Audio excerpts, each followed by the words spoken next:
கேப்டனுக்கு ட்ரிபியூட் கோட்ல வச்சிருக்கேன்னு நினைச்சியாடா?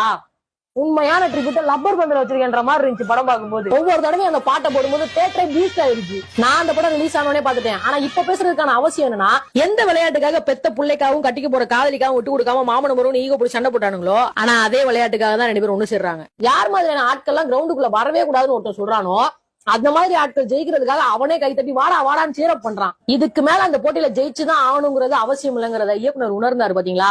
அதுக்காக தான் அந்த கோல் செயின். நான் சின்ன பிள்ளையா இருக்கும்போது எங்க அப்பா நான் விஜயகாந்த் ஃபேன் சொல்லும்போது, ஐயா நீங்க என்னப்பா ரஜினி கமல் பெரிய பெரிய ஹீரோ இருக்கும்போது விஜயகாந்துக்கு போய் ஃபேன் சொல்லிருக்கீங்க அப்படின்னு நான் சொல்லியிருக்கேன். ஆனா இப்ப ரொம்ப கர்வமா சொல்றேன், எங்க அப்பா ஒரு வெறித்தனமான விஜயகாந்த் ரசிகர். தியேட்டர்ல அந்த பாட்டை கேட்டுட்டு வீட்டுக்கு வந்து லூப் மோட்ல அந்த சாங்கை கேட்டா, நல்லவன் தான் இவன் நல்லவன் தான், நாடெல்லாம் வெல்ல வந்தான்னு சொல்லும்போது நம்மளே அறியாம கண்ணுல தண்ணி வந்துருச்சு.